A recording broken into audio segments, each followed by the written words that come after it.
안녕하세요. 사람과 사람을 연결하는 마음이 따뜻한 상담자 윤영애입니다. 오늘은 지난주에 이어서 고전 이야기 콩쥐팥쥐에 나오는 그 여성성을 개발하기 위한 그 과제 3가지에 대한 이야기를 좀 나눠보고자 하는데요. 지금 제가 하고 있는 모래놀이 상담 같은 경우에 눈을 뜨고 꾸는 꿈이라고 표현하는 만큼 상징을 이해하고 무의식에 있는 나를 발견하는 과정 중에 여성성에 대한 주제는 굉장히 의미 있는 작업이라고 생각이 됩니다. 생활하면서 많이 느껴지기도 하고요. 우리들이 많이 만나는 사람들 중에는 시야가 좁고 편협한 사람들도 보게 되고, 깊이가 없거나 좀 경솔한 사람들도 만나게 되죠. 그리고 사리 분별이 분명하지 않아서 본인 스스로가 혼란 속에 사는 사람들도 있는데, 이런 부분들에 대해서 훈련을 한다거나 공부를 할 수 있는 좋은 기회가 없을까 하는 분이라면 더욱더 도움이 될 수 있지 않을까라고 생각이 드네요. 그 콩쥐팥쥐 이야기에서 보면 콩쥐에게 계모가 3가지 과제를 주죠. 하나는 그 밭을 개간하라는 것이었고, 둘째는 그 밑 빠진 독에 물을 채우라는 것이었어요. 그리고 3번째가 산더미 같은 벽실을 까서 정리하라는 것이었는데, 이 과제들을 콩쥐가 그 특별한 동물들의 도움을 받아서 무사히 과제를 잘 수행을 하죠. 그리고 난 다음에 그 마을 잔치에 참여를 하게 되는데, 그 과정을 책을 보면서 함께 나누어 보겠습니다. 책은 그 이야기 박사 고혜경 님이 쓰신 선녀는 왜 나무꾼을 떠났을까? 이 책을 다시 한번 보겠습니다. 여기에 보면 3가지 주제에 대해서 굉장히 재미있게 잘 분석이 되어 있는데, 저도 이 책 보면서 너무 진짜 상징을 이렇게 이해할 수 있다는 건 대단하다라는 생각을 하면서 보게 된 책입니다. 첫 번째 과제는 바로 황무지 땅을 개간하라는 것이었는데, 그것이 첫 번째 여성성 중에서도 그 시야를 넓혀주는 너름의 지혜라고 하는 제목으로 나와 있어요. 그러니까 콩쥐와 팥쥐에게 주어진 밭의 위치와 크기부터 살펴보면, 팥쥐에게는 집 울타리 안에 밭이 주어지고, 콩쥐에게는 가장 멀리 떨어진 산 너머 물 건너에 밭이 주어져요. 그때 팥쥐의 역할은 그러니까 집 울타리를, 그러니까 어머니의 영향권에서 벗어나지 못하는 반면에, 콩쥐 같은 경우에 집에서 먼 곳으로 나간다라는 것 자체가, 이 말을 다시 의미를 확대해 보면 기존 세대, 그러니까 기존 문명의 영향력이 전혀 미치지 않는 처녀지에서 콩쥐가 과제를 치르게 된다는 뜻이라고 합니다. 그러니까 그 팥쥐 같은 경우에 엄마가 주는 그 집 안에 울타리, 그러니까 집 안 울타리 안에서 밭을 가라라고 하니까, 그러니까 엄마의 그 영향권에서 벗어나지 못하니까 어찌 보면 시야가 조금 좁을 수밖에 없다라고 본다면, 콩쥐 같은 경우에 산 넘고 물 건너 넓은 광활한 땅, 황무지를 개간한다라는 말은 그 시야를 넓혀갈 수밖에 없는 어떤 과제라고 볼 수 있는 것 같아요.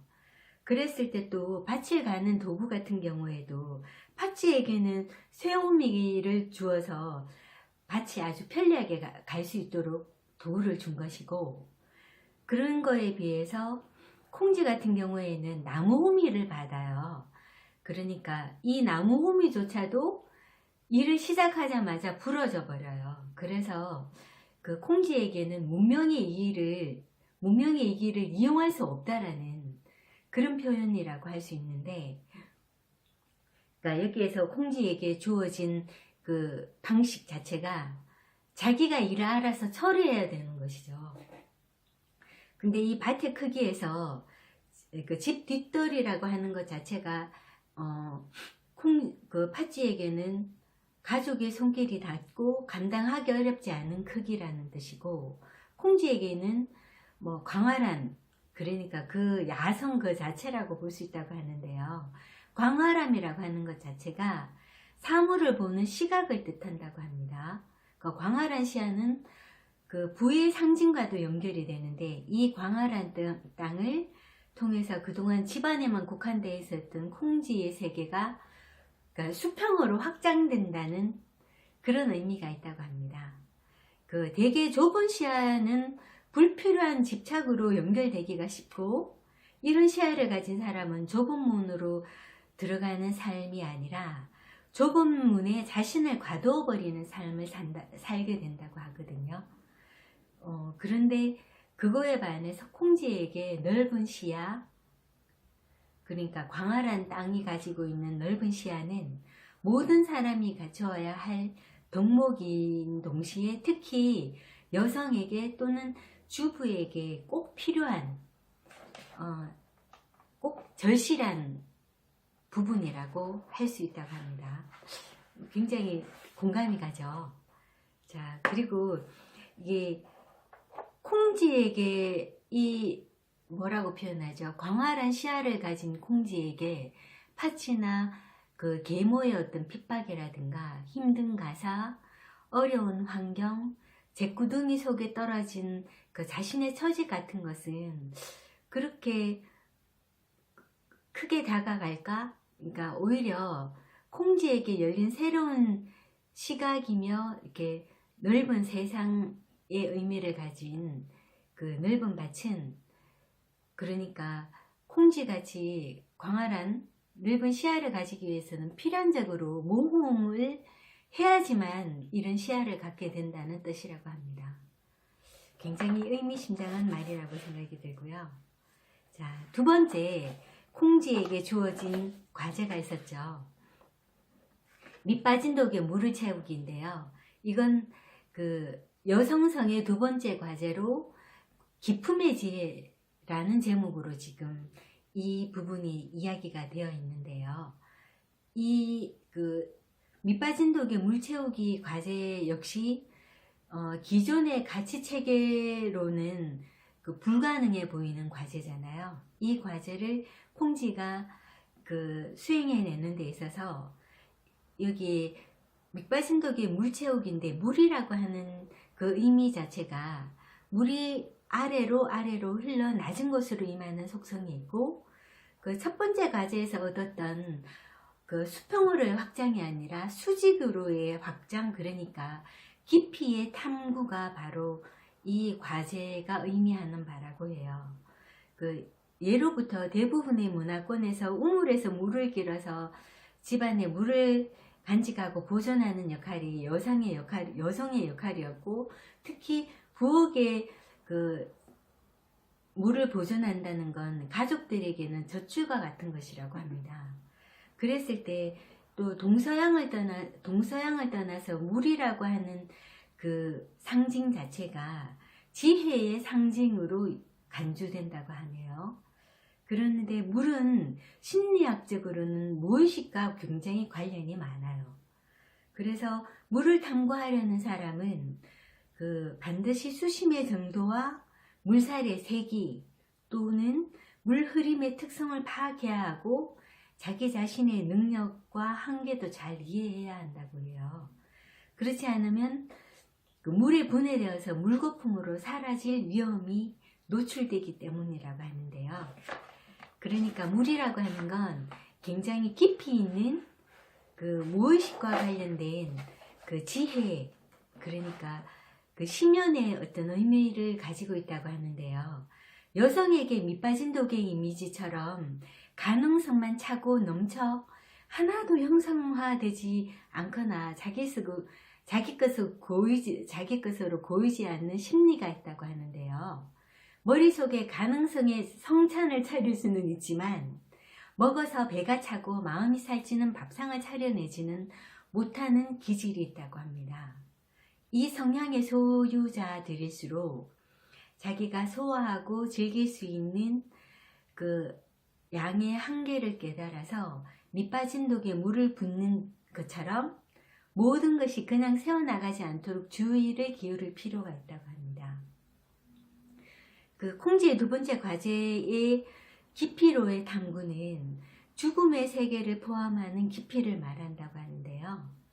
두꺼비가 겨울잠을 자러 들어가듯 달이 이즈러져 죽음의 세계로 들어가듯 내면의 불을 찾으려는 사람들은 의식적으로 죽음의 세계, 어두움의 세계, 지하의 세계로 들어간다고 해요. 그리스 신화에서는 그 하데스를 표현하는 거라고 하네요.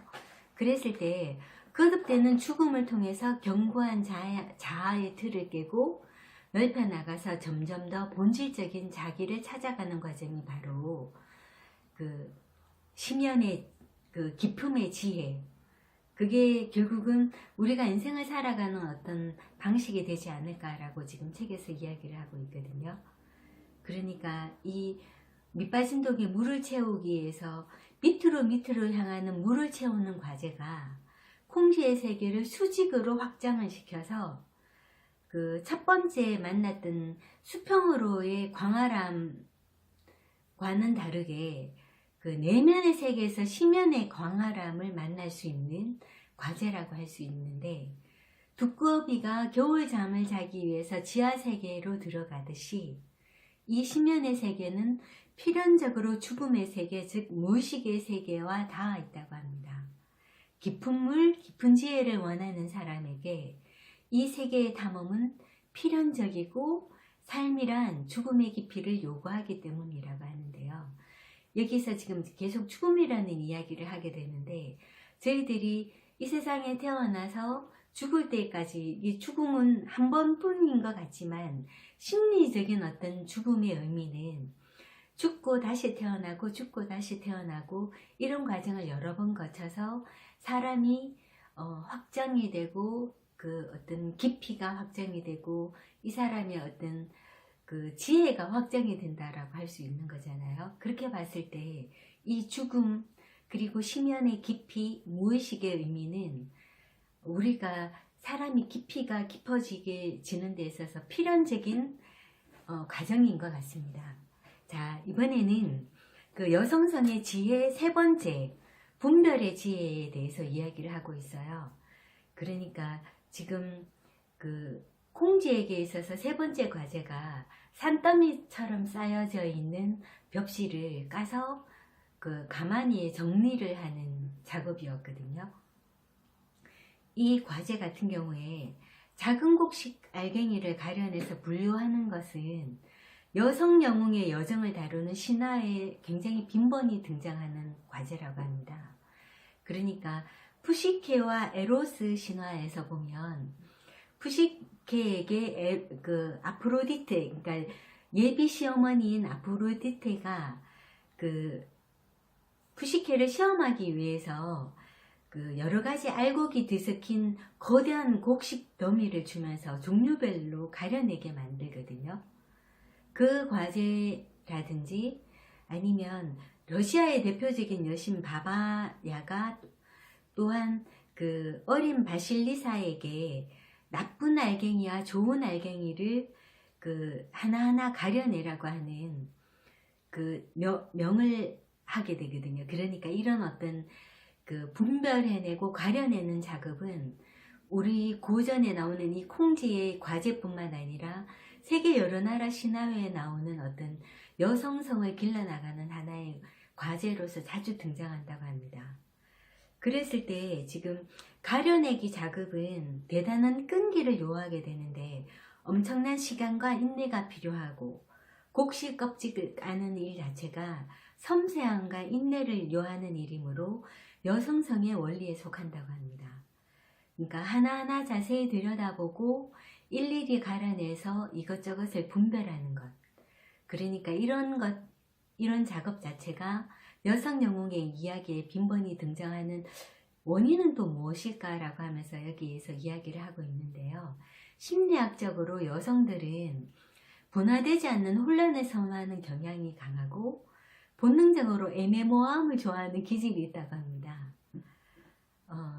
그래서 어찌 보면 갈등을 많이 겪게 되는데, 명확하게 변하지 않는 경향 때문에 그런 어떤 갈등들도 많이 겪게 된다고 하는데요. 이 분별 작업 자체가 애매모호함을 선호하는 여성들의 기질을 보상하는 기능을 하기 때문에 중요하고, 또 수많은 여성 신화에서 과제로 주어지는 이유가 바로 이런 이유들 때문이라고 합니다. 그리고 우리가 어떤 어려움에 처했을 때, 지금 여기 고혜경 작가님도 그런 이야기를 하는데요. 어떤 어려움에 처했을 때 콩쥐가 알곡을 가리는 이미지를 떠올린다고 하는데요. 그만큼 그런 어떤 내 문제와 얽힌 그 상황들을 한 가닥씩 풀어내는, 그러면서 어떤 강구책을 대비하는 것이 바로 콩쥐의 어떤 작업, 분별해내는 작업과 연관이 있는 거. 그만큼 어떤 우리 여자들에게 필요한 그 분별해내는 작업은 꼭 필요한 어떤 과제, 여성성을 개발하는 데 있어서 꼭 필요한 과제라고 볼 수 있다고 하고요.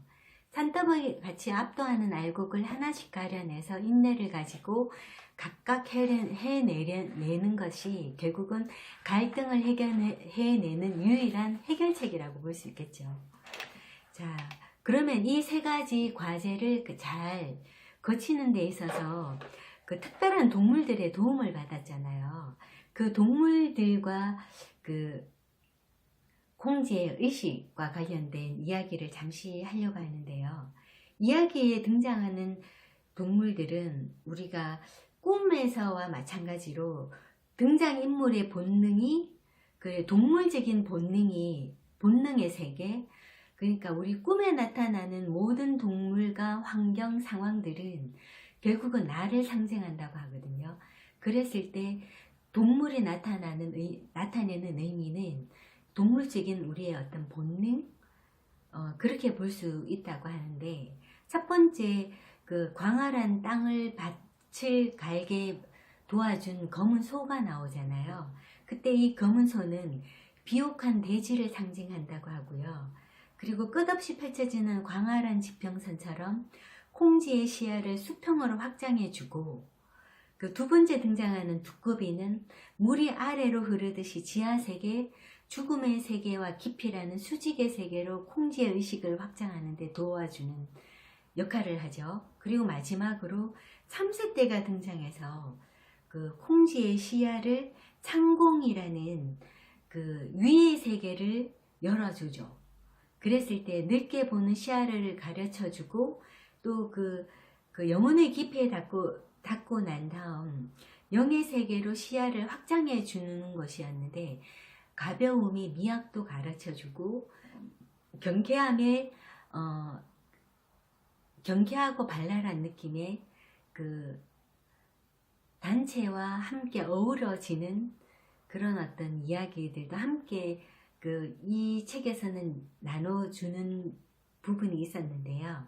이 세 동물이 각각 점유하는 땅과 지하, 그리고 천상이라는 이 세 부분에 나누어서 콩쥐의 의식 세계가 세상에 두루 넓고 깊게 높이 연결되어서 우주적으로 열린다는 의미를 가지고 있다고 합니다. 콩쥐는 또 검은 소를 통해서 비옥하고 기름진 땅의 풍요로움을, 그리고 두꺼비를 통해서 깊이로 향하는 무거움과 신중함을, 그리고 참새떼를 통해서 가벼움과 생동감을 얻게 되는데요. 이 무거움과 가벼움이 땅의 비옥함과 조화되어서 전인격적으로 발달되면서 여성인 콩쥐를 자신의 의식세계를 무한히 확장한 우주적인 영웅이라고 부를 수 있지 않을까라고 지금 표현하고 있습니다. 옛 이야기에서 이런 완성된 여성이 완성된 남성을 만나 결혼을 하는 것이 공식적인 결말처럼 되어 있는데요. 서양 이야기에서 나오는 왕자나 왕, 또는 우리 이야기에서 원님이나 임금님이 인간으로서의 완성 또는 신적인 힘을 지닌 최고의 의식의 단계에 이른 남성을 은유적으로 표현한 것이라고 할 수 있는데, 이들의 결혼은 최고의 여성과 최고의 남성이 이루어진 완전한 결합을 뜻한다고 합니다. 이로 인해서 여성성의 개발 그리고 여성성이 온전한 남성성과 결합함으로 인해서 그 온전한 사람으로 살아가는, 그러니까 자기 실현이 가능한 사람으로, 건강한 사람으로 다시 재탄생한다는 그런 어떤 의미를 가지고 있는 이야기들을 오늘 하게 된 건데요.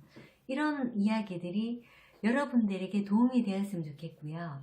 그리고 제가 지금 하고 있는 모래놀이 상담에도 이런 어떤 은유적인 상징을 이해하는 것은 굉장히 중요한 의미가 있습니다.